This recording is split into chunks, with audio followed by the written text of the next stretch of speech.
Hi, I'm Marie. Mom and wife full-time, that's me. Paul, that's my husband, works a trading gig, and let's just say he's married to his job just as much as he is to me. Used to scribble down thoughts on books, reading between and beyond the lines, but these days I'm more about reading bedtime stories to our boy, Jack. Life threw some curveballs early on, lost my parents when I still needed them. That was rough. Then along came Paul, with a family in tow. His folks were the real deal, good people, you know. Took me in, no questions. Made me feel like I finally belonged somewhere again. Been with Paul for years now, since those college days when love seemed to be enough to fill any void. We settled into a rhythm, he at work and me taking care of everything else. But man, did that rhythm skip and stumble when Jack came into the picture. Paul changed, or maybe this was always him, just waiting for a reason to surface. He'd come home on a Friday night with a few too many drinks in him, loose-lipped and surly. "You gotta start shedding that weight, Marie," he'd snipe after slipping off his tie. "You barely fit in those jeans anymore." I'd be lying if I said it didn't hurt, but I told myself to brush it off, toughen up, maybe he'd cool down by morning. But mornings just brought hangovers and silence until the next round. The house became this place where I tiptoed, trying not to set Paul off. Jack, little trooper, he could feel it too, sticking close, watching his old man with wide, careful eyes. One particularly rough Friday, Paul came home and made a beeline for the fridge, crack open a cold one. I was on the floor with Jack, blocks scattered around. "Another day in paradise, huh?" Paul sneered, leaning against the counter. I forced a smile. Just the usual, you know, chasing after this little tornado. I ruffled Jack's hair, but my heart wasn't in it. Paul tossed his head back, downing half the bottle. "Maybe put some of that energy into a workout routine, eh?" I bit my tongue, counting to 10 in my head. "I'll look into it," was all I managed, shuffling Jack into his pile of toys, anything to escape the cutting edge in Paul's tone. But the weight wasn't just on my hips, it was on my chest, heavy, making it hard to breathe. I didn't know who I was in Paul's eyes anymore. I had finally shaken off those last stubborn pounds. It felt good, kind of. But Paul, well, he had a talent for finding flaws. My sweats and baggy tees were the new target. "Jesus, Marie, you dress like you're living at the gym. When was the last time you dressed up? Remember how you used to look?" There he was, leaning on the doorframe with that look that said everything his words didn't. I glanced down at my stretched-out mom life tee and yoga pants. "This is just practical, Paul. You want me all dolled up to do laundry and wrangle our son?" One corner of his mouth curled up like he had just made a successful trade. "I dunno, how about looking good for your husband? That used to matter." I sighed, rolling my eyes. "Well, unless my husband starts taking meetings at the playground or the grocery store, I think I'll stick with practical." He shook his head, chuckling without humor. "You used to care, Marie." His voice trailed off as he wandered back toward the living room, his disapproval hanging in the air like a bad smell. Then there was Jack, our boy, trying to navigate the shaky terrain between us.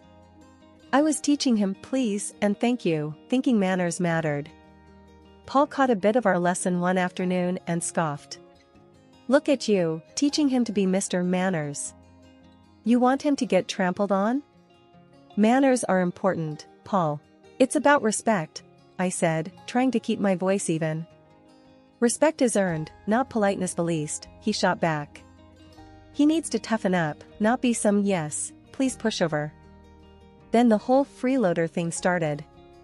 One night, Paul came home, tie askew, looking like he had won and lost the same fight. "Nice day?" he asked, sarcasm heavy as he glanced around what I'd come to see as our minefield of a home. I put down Jack's toy and braced for what was coming. "Just the same, dealing with tantrums and spills. How was work?" Paul's laugh was short and sharp. "Work? Oh, it was just dandy, supporting a parasite." My cheeks burned. "Excuse me?" My voice was a little too loud. Jack's eyes flitted from me to Paul, sensing the shift. "A parasite, Marie. I work, you play house. he said, each word pointed and heavy. That's the thanks I get? I am raising our child, Paul. Your child. That's work. That's vital, I said, my voice rising now, too. Jack started fussing then, picking up on the tension. I swept him up into my arms, trying to shield him from the fallout. Paul had a knack for knowing when he'd pushed too far, and his next words were more measured. Marie, I go out there and deal with sharks all day. Come home, and what? I don't know, something different. I can't be your one-man show, Paul, I said softly, trying to defuse the bomb that our marriage had become. I'm here, juggling a million things for us, for Jack. We looked at each other then, really looked, and I wondered if he saw the plea in my eyes. The help me, back me up, be with me that I felt screaming inside. But he turned away, the finality of his silence telling me that no, he didn't see. He didn't want to. One day, the disrespect boiled over. Jack scrunched up his little face and called me a name, a real zinger. He got it from Paul. You're just a lazy bum, he had hurled at me, his tiny voice bitter and angry. I felt like I'd been slapped. What? Jack, no, you can't say that, I stumbled, shocked. He folded his arms, stubborn as his dad. Dad says it, so can I. That was the last straw. When Paul got home, I was waiting, steaming like a forgotten kettle. You know what your son called me today? I laid into him without waiting for an answer. Paul dropped his keys on the counter and chuckled, clearly not seeing the line had been crossed. What did he say? The truth? He tossed his words over his shoulder as he walked to the fridge, his casualness like acid on my skin. Is that funny to you? I was shouting now, my usual restraint snapped tight as a dry twig. Your son is calling me names. Paul leaned against the kitchen counter, beer in hand, a smirk blooming on his face. Oh, come on, Marie. Kid's gotta learn to stand his ground. I was staring at him, hands balled into fists. By disrespecting his mother? He shrugged, a lazy lift of his shoulders that sent me teetering on the edge. You're too soft on him. Look, he's getting some spine. Spine? My voice shot up another octave. He's learning to be just like you. Paul grinned and ruffled Jack's hair. Ain't that right, champ? I turned to Jack, who was looking at us with eyes that were too old for his face. Jack, listen to me. What you said to me this morning was wrong. You can't talk to people like that. Jack's chin jutted out, defiant and stubborn. But Dad. I don't care what Dad says, you listen to your mom. I cut him off, my heart thudding like a drum. I was desperate for him not to follow in Paul's footsteps. But Paul wasn't letting it go. The boy's gotta learn to speak up. World's not gonna hand him anything. You keep coddling him, he'll end up. I get it, all right? I get it. I cut him off, feeling the weight of his words like a physical thing on my chest. But there's a line. You don't get it, do you? Paul threw up his hands, that ugly smirk still there. Whatever, Marie. You make mountains out of molehills. I turned from him, that burning in my chest now a churning mess. This is not how I want our son to grow up. This disrespect ends now, it ends here. Paul just took a swig of his beer, and I knew, right then, my words were just bouncing off him. I looked at Jack, really looked at him. You apologize to me, now, I said, the power in my voice surprising even me. Jack's eyes darted between me and Paul, but he knew that tone. Sorry, Mom. The word was small, almost lost in the kitchen, but it was there and it was a start. I moved closer to Jack, knelt down so I was eye level with him. Thank you. We treat each other with respect in this house, you got it? Paul snorted behind me, but I ignored him. Jack nodded, a hint of my boy peeking through that new sullen shadow he wore. It was a crack in the wall Paul was building around him, a crack, but also a starting point. I stood up, squared my shoulders. We're going to fix this, Jack. No more name-calling, no more disrespect. We're better than that. I took Jack's hand, and we left the room, leaving Paul and his smugness behind us. I stood there on the sidewalk, my phone shaking in my hand. It was one of those moments where your gut ties up in knots. There, across the street, Paul was laughing it up with some woman. Blonde, curvy, and looking at my husband like he was the last piece of chocolate in the box. My thumb pressed record before I even decided to. The walk home felt a million miles long. A part of me hoped it was a misunderstanding. But deep down, I knew. Back in our kitchen, I threw my keys on the counter. Paul was sitting there with a beer, like he always did, but today the sight of him made me sick. Without a word, I tossed my phone on the table in front of him, the video playing. Care to explain? Paul looked at the screen, his eyes going hard when he saw what was on it. He muted it, placed it calmly on the counter, and then looked straight at me. Yeah, she's beautiful, he said, his voice dripping venom. You used to be like that. I felt the slap of his words, my cheeks flaming with anger, my body tense. So, that's it, huh? You parade around town with some woman while I'm at home? Paul stood up, his chair scraping back against the tile. He was too close now, his voice low and mean.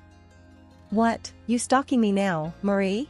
Can't handle the fact that maybe there's more out there than what's inside these walls? I was reeling, feeling the pieces click together. Cut the crap, Paul. You're cheating. He didn't even flinch. You wanna know why, he said, his chest puffing up. Because around her, I'm somebody.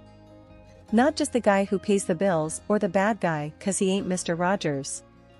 So that's it? I edged back, feeling the counter dig into my hips. Your family's not enough for you? Paul snorted and grabbed his beer again. It stopped being enough a long time ago. Maybe if you'd have kept up with yourself, I wouldn't have to look elsewhere. The bile rattled in my throat. I'm not the one who promised till death do us part. His laugh was short and punched the air. Those are just words, Marie. They stopped meaning anything to you a long time ago. I should have been crying, but the tears wouldn't come. I was just empty and angry. I gave you everything, Paul. I gave you a son, I made a home for us. And this is how you repay me?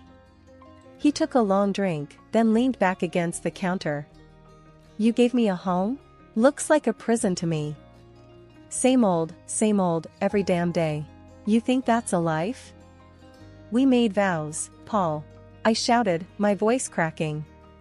Yeah, and you broke them every day with your sweatpants and constant nagging.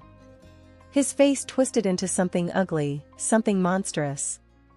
That was the last thing he said before I walked out, my heart numb, anger seeping into every corner of my being. I was on edge the whole ride over to Paul's folks' place. It was gonna be nasty, but I had to lay it out for them. They needed to know who their son really was. His mom answered the door, with a happy smile. Marie, what brings you here at this hour? I just barreled past her. I gotta show you both something. Once his dad came in, I played them the video straight up. His mom gasped, her hand flying to cover her mouth. His dad, red-faced and looking like he'd rather be anywhere else, he barked at me, Paul's gotta stop this nonsense now. And like that, all hell broke loose. That night back at our place, Paul kicked off as soon as I walked in. You had to drag my parents into this, didn't ya? His voice was loaded, ready to fire. Yeah, well someone's got to. I shot back, my nerves steel. He was a storm brewing. With a step towards me, his hand raised, but he didn't get far. You're bad. Jack's voice cut through, strong and braver than any of us. Paul stopped stone cold. Paul's hand dropped, and his mask slipped a second, shock in his eyes. But then he hardened up again, cold as steel. I want you out, he said, spitting the words like they were sour. Take the kid and go. So we went. With Jack's hand in mine, I didn't look back. Bags thrown in the back of the car, we headed for the city, miles of road unwinding like my thoughts. The luxury house was something else, my unexpected inheritance. 2 stories, white columns, and a porch you could throw a party on, all waiting in another city, away from everything that had gone wrong. None of my folks, not even a whisker of Paul or his clan, had ever set eyes on it. When we pulled up to this grand house, Jack's face pressed to the window, eyes as wide as the moon. "Is this a castle?" His voice was a whisper, almost lost in the vastness of it all. "Something like that," I said, a laugh escaping me for the first time in. I couldn't even remember. We stepped into that house, our new beginning. It was silent, save for the echo of our footsteps on the marble floors, bouncing off the high ceilings crowned with crystal chandeliers. The furniture was swanky, left behind by folks I wish had lasted a lifetime longer. I plopped down on a couch soft as clouds, and finally, Jack's laughter filled the rooms. The sound of it was more luxurious than anything else in this place. We explored room after room, Jack running ahead like he was leading a parade. Each new door opened to a room grander than the last. "I call the biggest one," he declared, claiming a bedroom that overlooked a garden already blooming with the promise of spring. Laying him down to bed that night, the day finally caught up with me. My eyes burned with the tiredness of it all, but looking around at the high ceilings, the gold trimming catching moonlight, I knew we were worlds away from where we started. Sitting there, in the quiet of a room too nice for today's shadows, I whispered into the darkness, "We made it, kiddo." Life in the big house slowly shed the shadows of the past. Jack's giggles filled the halls more than the echoes of old fears. Most days, it felt like we had always been there, just the two of us, in our new safe haven. The house, with its silent strength, was keeping the world at bay until the day Paul showed up, uninvited and unwelcome. He was at the door in a storm of anger. I opened it and there he was, looking like trouble had followed him around. "You can't just disappear with my son, Marie." I leaned against the door frame, unfazed. "He's my son too. And I didn't disappear. I moved on." Paul's scowl deepened. He glanced around, taking in the opulence of the place with wide, disbelieving eyes. "How can you afford this? I know you don't make this kind of dough." I had to bite the inside of my cheek to keep from smiling. "Well, turns out I had a little left over each month. Who knew?" He raised an eyebrow, a sly accusation in his gaze. "And I'm struggling to cover rent for that old place by myself. It's damn near impossible now that they jacked up the price." I shook my head. He always was good at playing the martyr. "That's not my problem anymore, Paul. I've been using my own savings to cover the gap in the rent for years. Savings that, thank God, I don't need to bleed dry for that house anymore." The greed in his eyes flared up like wildfire. "What, and you're living here in luxury while I—" "Stop right there," I cut in. "This isn't your concern. This," I motioned to the grand house behind me, "is mine. Mine and Jack's." Paul took a step forward, but I didn't back down. "Look, I came here to fix things. I'm saying I forgive you for all this, sneaking around." His audacity almost knocked the wind out of me, but I had a little surprise that would put the brakes on his charade. From behind the door, I pulled out the divorce papers and slapped them into his chest. "And here's what I'm saying. We're done." He looked as if I'd slapped him with a physical hand, his face twisting through confusion, rage, and then settling on calculating desperation. "You can't do this. What about Jack?" I stood taller, my resolve like iron. "I'm doing it for Jack. He doesn't need this chaos you bring. Sign the papers, Paul. It's over." He glanced from the papers to me, then back again, his posture deflating slightly. "You'll regret this. You can't make it alone." "That's where you're wrong."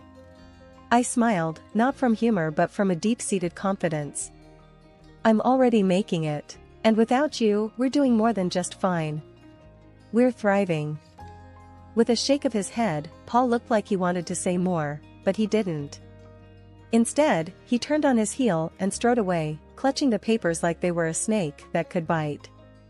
Once he was gone, the house seemed to exhale with me. I closed the door gently, turning back to the life I had fought so hard for. Life had a way of tossing stuff at you, hard and fast. It was Thursday, the kind of day that should have been easy, but it wasn't. We shirked dinner for a bit, setting up ramps out of old books and watching the Lego car stupidly do flips and land upside down. Jack's laugh was infectious, the sort that wiped clean the worry lines off my face. His enthusiasm was a reminder that amid all the crap, there was still good, simple, unadulterated good. Then it came, a banging on the door that made my stomach drop and my face lose all its motherly warmth. Paul had a knack for bad timing and worse entrances. I pulled the door open and there he was, looking like he'd just come from a bar fight or lost a bet. "Paul, what's up?" He scowled, that usual look he gets when he thinks the world owes him. "So, this the high life? You playing house with my Jack while I'm scraping pennies just to get by?" Jack peeked from behind me, a knight in Lego armor. "Hey, screw off, Paul. Don't talk to my mom like that." Paul's face turned a nice shade of tomato. "The hell? You let him talk like that?" I stood there, hands on hips. "He's expressing himself. Something I should have done with you a long time ago." Jack came out from behind me, all fierce. "Yeah, get lost. My mom, my rules." Paul's anger was something else, a storm that had nowhere to go. "You think you're smart, huh? Talking to your old man like that?" Jack squared his shoulders, a small David to Paul's Goliath. "Don't gotta think. I know it. Mom knows it." Paul opened his mouth, but nothing came out. There was Jack, staring him down, waiting. This was no place for Paul anymore, no place for his bluster and noise. After a tense moment, Paul shook his head, muttered something under his breath and stormed off the porch. Jack turned to me with this look, the kind of look that said, "We got this." I nodded, all the agreement he needed. We went back to boiling pasta and racing Lego cars. That's how we do it, simple, nothing fancy. We just keep on. I was gabbing on the phone with Miss Dottie, Paul's mom, who was more my family than is now. "Honey, you just holler if there's anything you need, 'kay?" Her voice was always a warm blanket over the line. "We're all good, Miss Dottie. Really, couldn't be better," I assured her, twisting the cord around my finger. She hummed a pleased note. "Just makes my heart full to hear that. Keep on keeping on, you hear?" Frank, her husband, yelled from somewhere behind her. "Tell her that any time she wants to send over some of that lemon meringue, we won't complain." A genuine laugh burst out of me. "Expect a pie on your doorstep soon, Frank." Exchanging a few more pleasantries, we hung up. I shook my head. If someone had told me last year I'd be mining gold from the wreckage of my married life, I would have laughed in their face. Jack pulled on my sleeve, waving his drawing like a five-star general. "Look, Mom. This is our house." I looked down. His scribbles had heart. A big square house and two stick figures, a little one and a tall one, with sloppy grins and a lopsided sun shining down. The swing I'd put up for him stood out in green and brown strokes. "That's us, right?" A dumb question, really, but it made him nod with pride. "And I'm gonna sell my art, make us rich." There was serious conviction behind his toothy smile. "If you do, you're buying me that fancy coffee I've been eyeing?" I nudged him with a wink. He nodded, his expression all business. "Only the best for my mom." And just like that, the knot in my chest loosened a bit more. Sundays were like that, full of little miracles. The thing was, life had done a real number on us, but it was looking up. Paul got slammed by the door he let hit him on his way out. The fancy house he rented to impress his mistress turned out to be a couple of sizes too big for his wallet. Now he was cooped up in a tiny apartment, the kind of place his pride wouldn't have let him consider a year ago. And the mistress? She hightailed it the minute his pockets turned up empty and his promises hollow. But that was a tale for some other time. Right now was about Jack and me, and the park we were marching to, hand in hand. We stepped out, and the door clicked shut, a soft full stop to one chapter before immediately kicking off the next. Jack tugged me towards the park, his excitement bubbling over. I didn't glance back at our home, no need. Ahead was everything that mattered, me and my boy, parts of a world that kept on spinning, even when you felt like you'd fallen off.